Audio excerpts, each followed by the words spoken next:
ఉంది. అనారోగ్య సమస్యలు వచ్చే పరిస్థితి ఉంటుంది.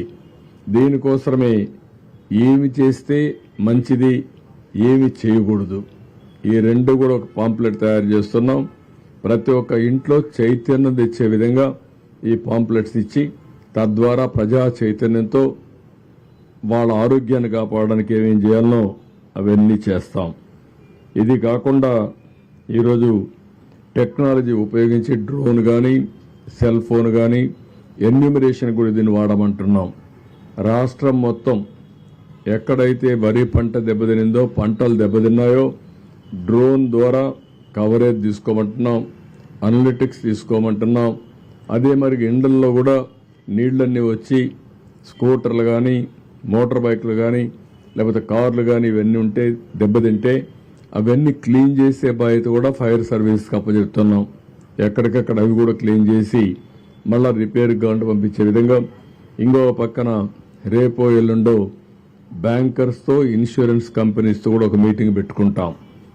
ఏవైతే మోటార్ వెహికల్స్ ఉన్నాయో లేకుంటే ఈ ఆటోలు కానీ కార్లు కానీ ఉన్నాయో వాళ్ళకందరికీ ఇన్సూరెన్స్ ఇప్పించాల్సిన అవసరం ఉంది.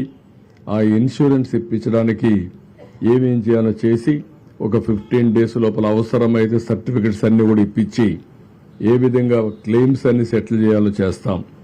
అదే మరి కొన్ని వ్యాపారాలు పోయినాయి, కొన్ని ఈ యొక్క వాళ్ళు చేసే చిన్న చిన్న షాపులు ఇవన్నీ కూడా పూర్తిగా పోయే పరిస్థితి వచ్చాయి. ఇంట్లో కూడా నీళ్లు వచ్చే పరిస్థితి వచ్చింది. 3 రోజులుగా ఎవరికి ఏ పని లేకుండా ఇబ్బంది పడుతున్నారు. ఇవన్నీ అనలైజ్ చేసి ఏ విధంగా వీళ్ళందరికీ సహాయం చేయగలుగుతామో అవి కూడా ఆలోచిస్తున్నాం.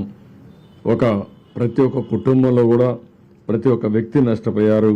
ఆ నష్టపోయిన దానికి ఏమేం చేయాలనో అవన్నీ కూడా చేస్తాం. ఈ రిలీఫ్ ఇవ్వడానికి న్యూ గైడ్ లైన్స్ కూడా డిస్కస్ చేస్తున్నాం.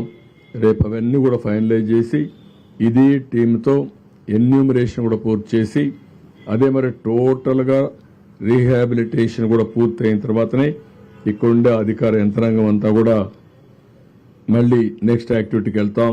అంతవరకు వీలైనంత వరకు ఇది పూర్తి చేస్తామని చెప్పి కూడా నేను మీకు తెలియజేస్తున్నా. ఇది బ్రాడ్గా ఈరోజు మేము డిస్కస్ చేసుకునింది. ఇవి ఎప్పటికప్పుడు రేపటికి కూడా మళ్ళీ ఒకసారి ఒక ఆలోచన వస్తుంది. ఎప్పటికప్పుడు అందరు ఆలోచనలు తీసుకొని సమర్థవంతంగా పనిచేయడం కోసం ఇప్పుడు బుడమేరు ఉంది, అక్కడ వాటర్ కూడా ఈ సింగనగర్కి రాకుండా నేరుగా కొల్లేరు లేకపోతే వీటీపీఎస్ నుంచి కృష్ణానదికి వచ్చేదానికి అక్కడుండే అడ్డంకులను కూడా తొలగించి తొందరలోనే పూర్తి చేస్తాం.